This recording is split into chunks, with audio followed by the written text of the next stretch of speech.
కడియంకు speaker నోటీసులట. Party ఫిరాయింపుల కేసులో నేడు విచారణకు రావాలని ఆదేశమట. బీఆర్ఎస్ ఎమ్మెల్యే కేపీ వివేకానంద పిటిషన్పై స్పీకర్ గడ్డం ప్రసాద్ కుమార్ విచారణట. ఇప్పటికే 8 మంది ఎమ్మెల్యేల ఎంక్వైరీ పూర్తి అట. 7గురికి క్లీన్ షీట్. ఎమ్మెల్యే సంజయ్పై తీర్పు రిజర్వ్ అట. పార్టీ ఫిరాయింపులో భాగంగా స్టేషన్ గన్పూర్ ఎమ్మెల్యే కడియం శ్రీహరికి అసెంబ్లీ స్పీకర్ మంగళవారం నోటీసులు జారీ చేశారు. బుధవారం విచారణకు రావాలని అందులో పేర్కొన్నారు. కడియంపై బీఆర్ఎస్ ఎమ్మెల్యే కేపీ వివేకానంద్ దాఖలు చేసిన పిటిషన్పై స్పీకర్ గడ్డం ప్రసాద్ కుమార్ బుధవారం విచారణ జరపనున్నారు. ఉదయం 11 గంటలకు విచారణను ప్రారంభించనుండగా పిటిషనర్ తరపున న్యాయవాదులు స్పీకర్ ఎదుట తమ వాదనలు వినిపించనున్నారు.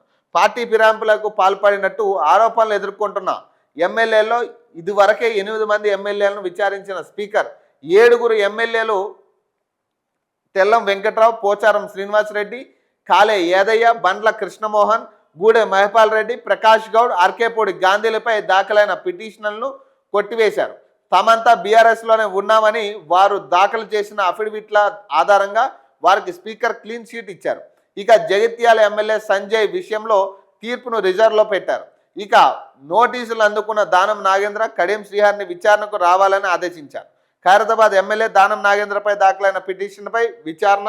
ఇదొక పంచాయతీగా, ఇదొక డైలీ సీరియల్, ఇది కొనసాగుతుంది.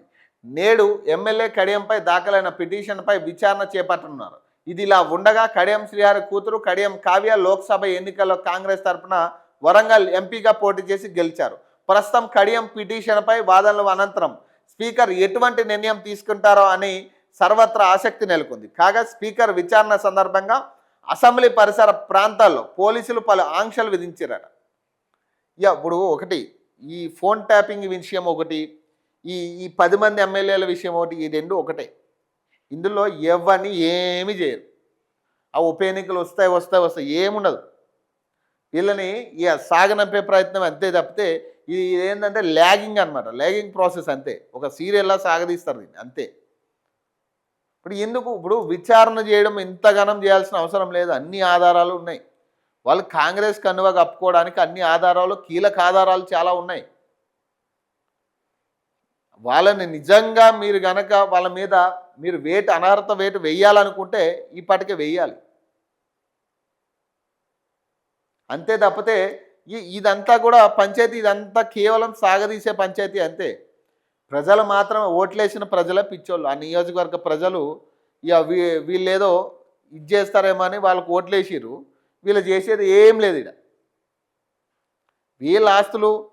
వీళ్ళ ఆస్తులు కాపాడుకోవడం కోసం, కేవలం వీళ్ళ ఆస్తుల కోసమే వీళ్ళు పార్టీలు మారారు. అంతమించి చేసేది ఏముందా? నిజంగా అరెస్ట్ చేయాలి. నిజంగా ఇప్పుడు ఫోన్ ట్యాపింగ్ విషయంలో నిన్న మాట్లాడుకోండి. నిజంగా అరెస్ట్ చేయాలంటే అన్ని ఆధారాలు ఉన్నాయి. ఈ పార్టీకి అరెస్ట్ అవ్వాలి. నిజంగా చిత్తశుద్ధితో కనుక పనిచేసి ఉండి ట్రాన్స్పరెంట్గా కనుక పనిచేస్తే అన్నీ జరుగుతాయి. ఇక ఏంటంటే ట్రాన్స్పరెన్సీ ఉండదు. ఇక ఇదంతా కూడా డీలింగ్ మీద నడుస్తుంది. అంతా ఏదో కేసు వేసినాం కదా అని వాళ్ళు, వేసిరు కదా నడుపుదాం కొన్నాళ్ళని వీళ్ళు.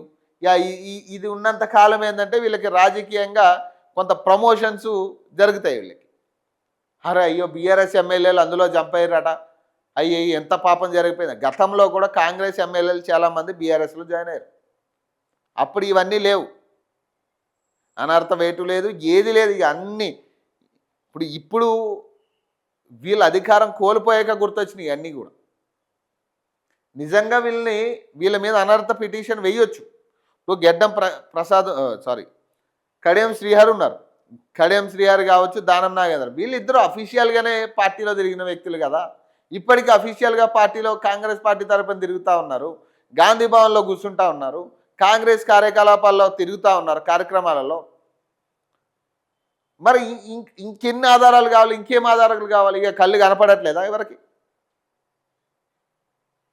నిజంగా చిత్తశుద్ధిగా మీరు నిజంగా వాళ్ళకి అనర్హత వేటు వేయాలనుకుంటే వేయొచ్చు. అన్ని ఆధారాలు ఉన్నాయి కీలకంగా. ఇక ప్రజలను మభ్యపెట్టే ప్రయత్నం అంతే. ప్రజలు పిచ్చోళ్ళు. ఇక ఓట్లేసి గెలిపించిన వాళ్ళు వాళ్ళ పిచ్చోళ్ళు. ఇక అంతే. మీకు ఓట్లేసిన వాళ్ళని పిచ్చోళ్ళు చేసే ప్రయత్నం అంతే ఇదంతా.